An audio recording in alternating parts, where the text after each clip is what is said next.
আসসালামু আলাইকুম। আবারও বড় ভাই ছোট ভাই বন্ধুরা মিলে চলে আসলাম মহামায়া লেকে বড়শি পাওয়ার জন্য। আমি এখন তারপর থেকে ঘুম থেকে উঠলাম, দিগান্দা মালপত্র নামাচ্ছে। আমাদের গন্তব্য অনেক দূরে। আমরা নৌকায় করে চলে আসলাম আমাদের একটা ছোট্ট একটা দ্বীপে। সাজু, রিয়াজ, সোহাগ, সাজুদা, দিগান্দা, বাবলু ভাই, নুরু, আমরা সবাই একসাথে চলে আসছি আজকে বড়শি দিয়ে মাছ ধরার জন্য। আজকে বড়শির মেন নায়ক হচ্ছে আমাদের সাজুদা। সাজুদা ডিসিশন দিচ্ছে কোথায় কি করতে হবে। সাজুদার হেল্পার হচ্ছে সোহাগ। রিয়াজ লার্কি নামাচ্ছে গাড়ি থেকে, নৌকা থেকে। আর সাজু তাবু রাখছে, আমাদের চেয়ারগুলো আনতেছে, আমি নেট নিয়ে আসতেছি। আমাদের মাঝিকে বলা হয়েছে আমরা যেন ওখানে লার্কি না টোকাবো, সেই জন্য আপনি যেন আমাদেরকে লার্কিগুলো ব্যবস্থা করে দেন। উনি আমাদেরকে লার্কিগুলো ব্যবস্থা করে দিয়েছে। তাঁবু টাঙানোর সময় হয়ে গেছে, সন্ধ্যার আগে আগে তাঁবুগুলো রেডি করে ফেলতে হবে, কেননা দেরি হয়ে গেলে তাঁবু টাঙাইতে অনেক কষ্ট হয়ে যাবে। আমাদের তাঁবুতে 4 জন থাকা যাবে। আমরা কোনা দিয়ে তাঁবুতে টাঙানো হচ্ছে। তার মানে আমি টাকা শেষ প্রায়। এখন চুলা করতেছে আমাদের বাবলু ভাই, আমিও বাবলুর সাথে হেল্প করতেছি। ভিডিও করার পর হেল্পটা করা হচ্ছে। ভিডিও করলে তো হেল্প করা যাবে না। আমরা এখন সন্ধ্যায় ঝালমুড়ি খাওয়ার ব্যবস্থা করতেছি। আমি আজ দাদারা বড়শি নিয়ে ব্যস্ত, বড়শিগুলো রেডি করতেছি। শ্রীকান্দা প্রথম শুরুতে যাত্রা করে মানলো আমাদের বড়শি। বাবলু ভাই রং চা বানানোর জন্য রেডি। আগুন ধরানোর দায়িত্ব বাবলু ভাই রিয়াদকে দেওয়া হয়েছে। সাজুদা বড়শি বাঁধার কাজে ব্যস্ত, নুরু সালাদ কাটার কাজে ব্যস্ত, আমি ভিডিও করতে করতে ব্যস্ত। প্রায় আমাদের চা হয়ে গেছে। আমরা এখন কিছুক্ষণ পর করে আমরা ঝালমুড়ি দিয়ে চা খাবো। আস্তে আস্তে রাত হয়ে যাচ্ছে, এর আগে আমাদের কার্যক্রম প্রায় শেষ হয়ে যাচ্ছে।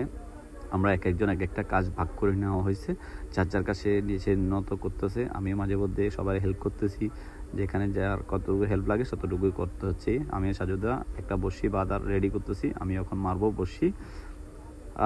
সন্ধ্যা হয়ে যাচ্ছে, একটা চা মজাই আলাদা, একটা জায়গা আসে একটা চা খাওয়ার মজাই আলাদা, না আসলে কখনো বুঝতে পারবো না এখানে চা খাওয়ার মজা কী রকম একটা ফিল হয়। আমরা চা খাচ্ছি, সবাই চা নিয়ে ব্যস্ত।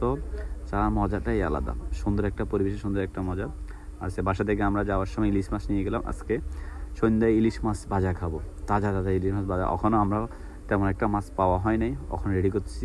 আমরা ইলিশ মাছটা বেজে নিচ্ছি সন্ধ্যায় আগে।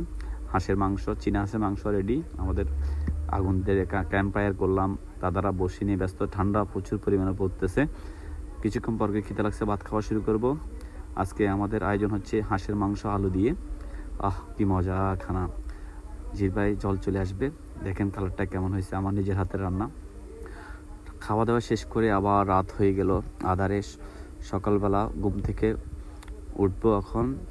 মূলত তাঁবুটা আমাদেরকে অনেক হেল্প করছে ঘুমানোর জন্য। সারা রাত জাগা থাকার পর সুন্দর একটা ঘুম দিলাম আমরা সবাই।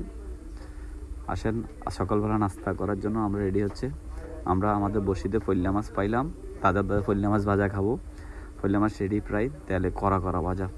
এরপর ডিম সিদ্ধ করে ভাজি করতেছি। সিদ্ধ করে ভাজি করার পর ডিমগুলো রানবো দুপুরে খাবার জন্য।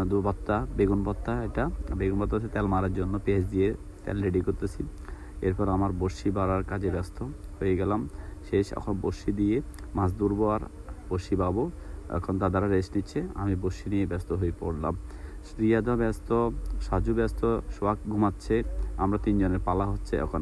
দাদাদের পালা শেষ, আলহামদুলিল্লাহ সব শেষ করে বাড়ি চলে আসলাম।